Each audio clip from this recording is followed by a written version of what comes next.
Christmas movie, first on the list, I'm going with Home Alone. Kevin McAllister, written by John Hughes, directed by Chris Columbus. Came out in 1990. Wow. I was 2 years old. Set in Chicago. Nice. Yeah, it's a Chicago classic. You know, you got the nice part in there of John Candy.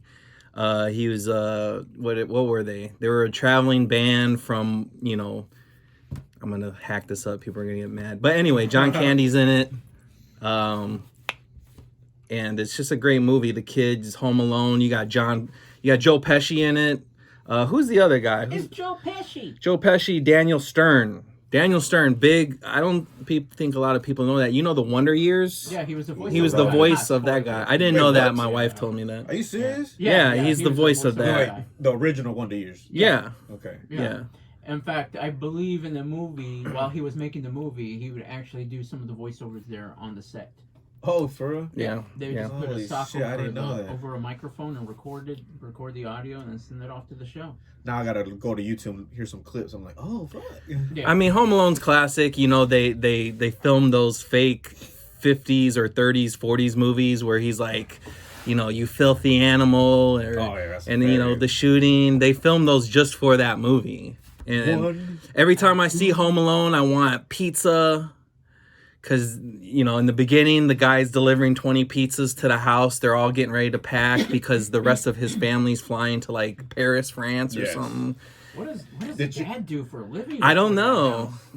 Did you always want to learn that French word they say? No, I don't care about French. Oh, okay, because I always wanted to say what they said. But I will tell you this little nugget. I lived not too far from the Home Alone church and the house, the neighborhood. Oh, shit. So I know where the church is. I've driven by it hundreds of times. Just never been in there and worshiped. Oh, I used to. My dad one time took me to the parking lot of the church to let me drive the car one time. You know what I'm saying? Yeah. When I was like 8. Oh shit. So, yeah, I know where the church is. It's a classic shot. They're running through O'Hare Airport in the beginning. He wakes up. He's alone. Joe Pesci is casing the neighborhood with Daniel Stern. And, you know, they're the wet bandits. The sticky bandits. No, they're the wet bandits. The ice bandits. They're the wet bandits in this movie. And number 2, they're the sticky bandits. Oh, okay. They're not the ice bandits? No, they're the wet bandits. Because he leaves the faucet. He's a jerk. Yeah. He's a big asshole. He leaves the faucets running so the house can flood when he robs them. So the mom didn't have anyone that she could call to say, hey, go check on my... Everybody was out of town. This was 1990. I know that, but she must First be off, how do you forget your child? No cell phones? Because they had about 13 kids running around. I just assume she must be a bitch if she doesn't have friends that could actually I'll go check on your kid. Well, if you watch the movie, they're like, they kind of show you how you can forget the kid. Because in the beginning, in the beginning of the movie, the neighbor kid comes over and is being nosy and walking around. That's true. And walking around, and when the older sister comes out and starts doing head counts, she counts him because his back is turned, and then is like, everybody's here. Yeah. Tells the mom everybody's here, and then whatever. It's classic. I forgot about that neighbor kid. Well, good. They got their bases covered. And then it gets really good when they start trying to get into his house. You know. Yeah. Then the booby traps come out. Isn't there another movie that's based on that? Oh. I forgot what Home Alone 2? No, I think it's called The Christmas something, but I think it's the same shit. Yeah. They just renamed it. I mean, yeah, why not try to copycat it and make money off of it, you know? But anyway, Home Alone 2, 1990, great movie. John Candy's in it. Everybody, it's great. Go check it out. Definitely. You filthy animal. All right. Now, my last movie is called A Christmas Story. Now, I don't know if you guys heard of this one. Classic. But it takes place in the 1940s. Okay. Damn. And it was made in 1983, starring Peter Billingsley. Now, Peter Billingsley is actually related to Barbara Billingsley. Now, who can tell me who Barbara Billingsley is?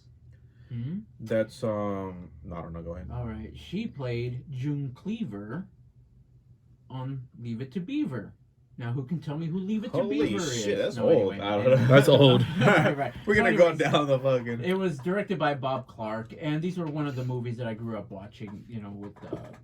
it wasn't Christmas without this movie. Yeah. Basically. And I think it eventually, like networks like TNT, I don't know if they still do it or not, but they would just air it round. Yeah, 24 hours on 24 Christmas. hours, just over and over. It's like A&E or TNT. One of them does it. Yeah. But it was funny, and yeah, the classic, the classic leg lamp, and then the what is it? The changing of the tire. And he loses the bolts. Yeah, and he cusses. He only says like shit or something. Oh, he said fudge. Or fudge. Yeah. But except it wasn't fudge. It was the mother of all words. It was the king of all bad words. Yeah. Yeah. So anyway, just shit like that. And I mean, it's shooting his eye out. The movie has given a lot to the culture, the industry of other shows and movies and stuff like that. You remember the kid, the young. What? Go ahead. Did that take place in Chicago too? I don't know if it was in Chicago. Okay. I'm not sure. It probably was like Cleveland or something. Yeah. It was probably like Ohio or some shit. But I just remember his younger brother being in his snow gear and he could barely like move. And he would because of the bullies. And he couldn't get up. Yeah. He's like, help. And then you learn a lot of lessons from this movie. Not to lick a pole outside when it's ice cold and your tongue gets stuck to it. I've done that before in Chicago. It really, it starts to stick. Yes, I've done that with fucking lollipops. That freaks me out. But it's got to be super cold out. Well, I think that if you pour some warm water on it, it'll get it off. Yeah. I don't think they had to call the fire. You're not gonna leave it on there that long, but you could put it on there and you can start feeling it start ice. But there was just so much stuff in there, like going to school and all that snow. I'm like, why isn't the school closed? That's what you're. It does remind me of like growing up in the bigger cities and big up north, and then it kind of gives you a glimpse. It kind of gives me a glimpse of like how my dad and his brothers like were raised. Right. Because this seems like, you have the old man and the wife. Back in the day, there was no like social media or nothing like that. Yeah. And all he wanted was a BB gun. Seems pretty simple enough. Well, not only that, but it was those moments where you're like, just wait till your father gets home. And their main form, his favorite form of entertainment was that show on the radio station. Yeah. Where he had to do the decoder, and then it was just a big letdown for him. And then putting the bar of soap in his mouth when he cussed. That was his punishment. Have you ever had the bar of soap in your mouth growing up? No, because we had the hand dispenser. I had it a few times. I had an old grandma that was old school, and anytime I talked sideways, I had to put the bar of soap in my mouth. We just had the chancla. It was not good. Yeah. Oh, and what's the chancla? Chancla. Oh, the little sand. Yeah, that's what they call them. That's about to say that. Yeah. Oh, and if you run away for some reason to have the fucking best accuracy ever, I'm like, what? It's like years of practice. I know. Like, what the? Yeah. It's like a little homing in. So at this point, I think I prefer the soap. Yeah, exactly. Yeah. At that, you can just wash it out. A Christmas Story, and then I always wanted to go to where he went to go see Santa because they had that slide. Yeah. At the end. Oh, that just sounded so cool. Like you go see Santa and then he puts you on a slide. That was awesome. Be gone, bitch. Can I share a feeling? My next movie came out in 1983. It was right when this guy was starting to take off. Eddie Murphy, Trading Places. Have you guys seen Trading Places? I have not, but I also haven't seen Home Alone or The Grinch. Wow. Wait, you haven't seen Home Alone? No, I've never seen it. What the fuck? It never appealed to me. Go on, Chris. Okay, go. Yeah. So Trading Places, 1983. It's got Dan Aykroyd. It's got Eddie Murphy, and Eddie Murphy is just becoming like this big star. He's on SNL with a terrible cast. He's carrying the cast of SNL. Eddie Murphy saved SNL. Let's just give credit where credit's due. They found Eddie Murphy. These two guys started writing for him. Their names are Timothy Harris and Herschel Wingrod. They're writers on SNL, and they're the ones who started writing the skits for Eddie Murphy, like Gumby, Buckwheat, all his famous characters from SNL. And then he got a movie, Trading Places, and they started writing. They wrote this script, and the director was John Landis. Okay, came out 83. We got Dan Aykroyd. We got Jamie Lee Curtis. It's the classic tale of basically Dan Aykroyd is this well-to-do stock exchange broker, right? And his bosses are these two old men. And they're kind of like, it's funny, you know, in the Muppets, they have those two old men up in the up in the thing. I forget their names. I kind of feel like they're the same two old men. They're you know, they're adapted from that. Yeah. Right? And it's like they're running the stock exchange. They get the secret stock information about crops that are coming in the future and where they want to place their money and stuff like that. And Dan Aykroyd works for them and he's rich. So in the beginning, Eddie Murphy's a bum and he's like out front of their offices, like begging for money and begging for change. And they're like, ew, no, you're beneath us, whatever. You know, send the cops to go pick him up. Something happens to where these two old men are in the bathroom and they're like, I bet you that we could make, you know, Dan Aykroyd's character, right? We could find somebody off the street and just make him. And so they're like, they do all this. They ruin somebody's life, Dan Aykroyd's life, for $1 bet. For a $1 bet. And so the next day they go out, they find Eddie Murphy, bring him in, clean him up, give him Dan Aykroyd's house. Dan Aykroyd's thrown out on the street. He meets Jamie Lee Curtis, who's a woman of the night in this movie. And she takes him in and takes care of him. And then Dan Aykroyd's like, you know, he's spiraling out of control because he lost his job, he lost his girlfriend, his fiance, blah blah blah. Everybody turn on him, and Eddie Eddie Murphy's in the stock program, and he's learned, and then he starts realizing that the guys that took him in did this to him, and the guys that took him in are getting secrets, you know, information, stock information that you're not supposed to be getting.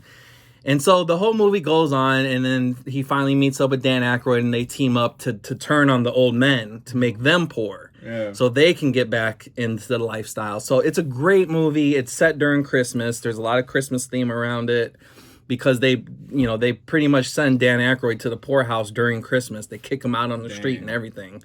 And it's a really good, funny comedy movie, and you're going to love it. The performances are great. Wow, so even though Dan Aykroyd was very well off, his character was very well off in the movie, he's still living paycheck to paycheck if he was ruined. Well, they cut him off. Like, the old men, like, erased his bank accounts. They took back his home. Shit. They made... He owned? Yeah, I guess he didn't own this stuff. I guess he didn't own it, yeah. All right, well, okay. Well... What's the movie called? Oh, you know how... in the movie, they kind of show how they set him up, too. Like, they plant... I don't want to give too much away. I mean, 1983. But right. They plant some drugs in it. They plant some drugs in his desk. Oh, okay. in front of a lot of people. And then, you know, it kind of... When they find it, and it's in front of all his friends, and NutraSweet. Yeah. So they kind of plant it like that. It's not just like they just throw him out. Right. Yeah. They make him, you know, look bad in front of his friends and people he works with too. Yeah. So he's like, "Fuck you guys! I'm just gonna go open up my own brokerage firm." Trading Places. Go check it out. It's a really good movie. So okay. Yeah. I used to watch this movie a lot, and I bought it in VHS. Mm-hmm. Ooh. Jingle All the Way. Oh, I love that. See, and I just remembered, I was like, yeah, with Arnold. You know, I watched that already this year. Never seen it. Just because of Turbo Man. Turbo Man. Everybody they sell those. And now, and back then I like Sinbad. Sinbad, dude. I love Sinbad. Because he was in with Richie Rich. House Guest. What's that movie? I don't know. When he was he worked for the president. House Guest. No. That's a different movie. Yeah. I forgot what that one was called. But yeah, he was in there Sinbad, but then he was in this one too, Jingle All the Way. And was in a couple. He's in some great movies that I love. With Phil Hartman, him and Phil Hartman were good too. Sinbad. Sinbad. Predator. Sinbad. Oh, Sinbad. And I just realized he's not. He was a regular on a TV show called A Different World. Huh? Who's Sinbad? A spin-off. Have you seen House Guest, where he goes and he's like Phil Hartman's best friend from? Yeah. He fakes being Phil Hartman's best friend from college and goes and stays with his family. Dude, it's freaking hilarious. Never seen it, but I hear it's good. Dude, I give it my stamp of approval. You need to go watch it. Yeah. But yeah, Jingle All the Way is a funny movie, comedy. Arnold did good, surprisingly. Did he ever get Turbo Man?